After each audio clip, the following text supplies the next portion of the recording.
ನನ್ನೆಲ್ಲ ಪ್ರೀತಿಯ ಬಂಧುಗಳಿಗೆ ನಮಸ್ಕಾರ. ಯೂತ್ ಮೋಟಿವೇಶನ್ಸ್ ಕನ್ನಡ ಚಾನೆಲ್ಗೆ ನಿಮಗೆಲ್ಲರಿಗೂ ಪ್ರೀತಿಯ ಸ್ವಾಗತ. ಜೀವನ ಯಾವಾಗಲೂ ಸುಲಭವಾಗಿರುವುದಿಲ್ಲ. ಕೆಲವೊಮ್ಮೆ ಕಾರಣವಿಲ್ಲದೆ ಮನಸ್ಸು ಭಾರವಾಗುತ್ತದೆ. ಅಂತಹ ಕ್ಷಣಗಳಲ್ಲಿ ನಿಮ್ಮನ್ನು ನೀವೇ ನಿಯಂತ್ರಿಸಬೇಕು. ಆಗಲೇ ಚಂಚಲ ಮನಸ್ಸನ್ನು ನಿಯಂತ್ರಿಸಬಹುದು ಎಂಬ ಧೈರ್ಯ ನಿಮಗೆ ಸಿಗುತ್ತದೆ. ಜನರು ನಿಮ್ಮ ಪ್ರಯಾಣವನ್ನು ಅರ್ಥ ಮಾಡಿಕೊಳ್ಳದೇ ಇರಬಹುದು. ನಿಮ್ಮ ವೇಗ ಅವರಿಗೆ ಅಲ್ಪವಾಗಿ ಕಾಣಬಹುದು. ಆದರೆ ನಿಮ್ಮ ಗುರಿ ನಿಮಗೆ ಸ್ಪಷ್ಟವಾಗಿದ್ದರೆ ಬೇರೆ ಯಾರ ಒಪ್ಪಿಗೆಯ ಅವಶ್ಯಕತೆ ಇಲ್ಲ. ದಯವಿಟ್ಟು ಏನನ್ನು ನಿರೀಕ್ಷಿಸಬೇಡಿ. ಯಾರಿಗೂ ಕೂಡ ಬೇಡಿಕೆ ಇಡಬೇಡಿ. ಯಾರನ್ನು ಏನು ಕೇಳಬೇಡಿ, ಊಹಿಸಬೇಡಿ. ಜೀವನವನ್ನು ಹಾಗೆ ಹರಿಯಲು ಬಿಡಿ. ನಿಮಗೆ ಸಿಗಬೇಕಾದದ್ದು ನಿಮ್ಮ ಬಳಿ ತಾನಾಗೆ ಬರುತ್ತದೆ. ಒಮ್ಮೆ ನಿಮ್ಮನ್ನು ನೀವು ದುರ್ಬಲವಾಗಿ ನೋಡಿಕೊಳ್ಳಿ. ನಿಮ್ಮ ಮನಸ್ಸು ಎಷ್ಟು ದುರ್ಬಲವಾಗಿದೆ ಎಂದು ತಿಳಿದುಕೊಳ್ಳಿ. ಆಮೇಲೆ ಬಲಶಾಲಿಯಾಗಿರುವುದು ಎಷ್ಟು ಮುಖ್ಯ ಎಂದು ಈ ಜಗತ್ತು ನಿಮಗೆ ತೋರಿಸುತ್ತದೆ. ಪ್ರತಿದಿನವೂ ಮತ್ತೆ ಪ್ರಾರಂಭಿಸಲು ಒಂದು ಅವಕಾಶವಿದೆ.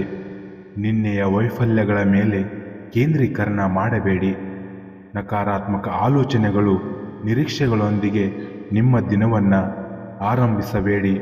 ಆಗ ನಿಮ್ಮ ದಿನವು ನಕಾರಾತ್ಮಕವಾಗಿ ಇರುವುದಿಲ್ಲ. ಆಗ ನಿಮ್ಮ ದಿನವು ಸಕಾರಾತ್ಮಕವಾಗಿ ಬೆಳೆಯುತ್ತಾ ಹೋಗುತ್ತದೆ.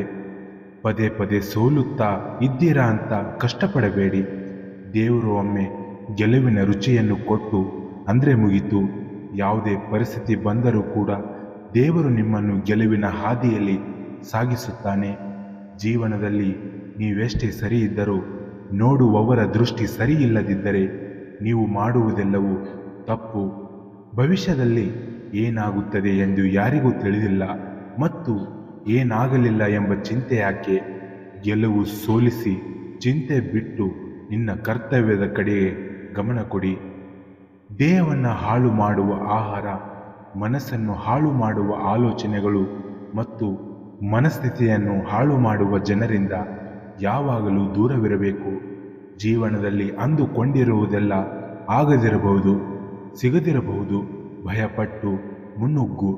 ನೀವೆಂದು ಕೊಂಡಿರುವುದೆಲ್ಲ ಹಾಗೆ ಆಗುತ್ತದೆ.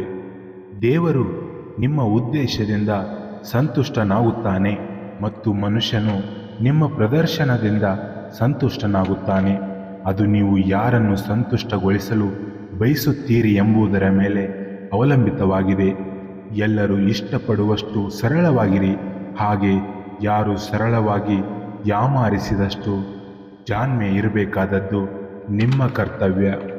ನಾವು ಜೀವನದಲ್ಲಿ ಅನುಭವಿಸುವ ಪ್ರತಿಯೊಂದು ನೋವು, ಕಷ್ಟಗಳು ನಮಗೆ ಒಂದೊಂದು ಪಾಠವನ್ನು ಕಲಿಸುತ್ತೆ.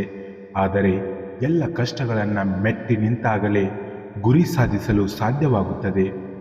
ಎಷ್ಟೇ ಕಷ್ಟ ಬಂದರೂ ಒಬ್ಬನೇ ನಿಂತು ಎದುರಿಸುತ್ತೇನೆ ಎಂಬ ಛಲ ಇದ್ದರೆ ನಾವು ಏನನ್ನು ಬೇಕಾದರೂ ಸಾಧಿಸಿ ತೋರಿಸಬಹುದು. ಯಾವ ವ್ಯಕ್ತಿ ಭಗವಂತನಲ್ಲಿ ಯಾವ ಫಲ ಅಪೇಕ್ಷೆ ಮಾಡುವವನೋ ಅದೇ ಫಲ ಆ ವ್ಯಕ್ತಿಗೆ ಸಿಗುತ್ತೆ. ಕಂಸನು ಸದಾ ಶ್ರೀಕೃಷ್ಣ ಪರಮಾತ್ಮನಲ್ಲಿ ಸಾವನ್ನೇ ಅಪೇಕ್ಷೆ ಮಾಡುತ್ತಿದ್ದ. ಕೊನೆಗೆ ಅದೇ ಫಲ ಅವನಿಗೆ ದಕ್ಕಿತು. ಕಾರಣ ನಾವು ಭಗವಂತನಲ್ಲಿ ಫಲಾಪೇಕ್ಷೆ ಮಾಡುವಾಗ ತುಂಬ ಯೋಚನೆ ಮಾಡಿ ನಿರ್ಧಾರ ತೆಗೆದುಕೊಳ್ಳಬೇಕು. ಜೀವನದಲ್ಲಿ ನಿಮ್ಮನ್ನು ಗುರುತಿಸಲು ಈ 3 ಕಲೆಗಳು ಗೊತ್ತಿರಬೇಕು. ಜೀವನದಲ್ಲಿ ಯಾವಾಗಲೂ ಒಂಟಿಯಾಗಿರಬೇಕು.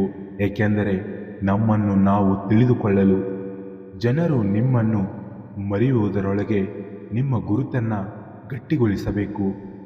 ಮುಂದಿನವರು ನಿಮ್ಮನ್ನು ಎಷ್ಟು ಗೌರವಿಸುತ್ತಾರೋ ನೀವು ಕೂಡ ಅಷ್ಟೇ ಗೌರವವನ್ನು ಕೊಡಬೇಕು.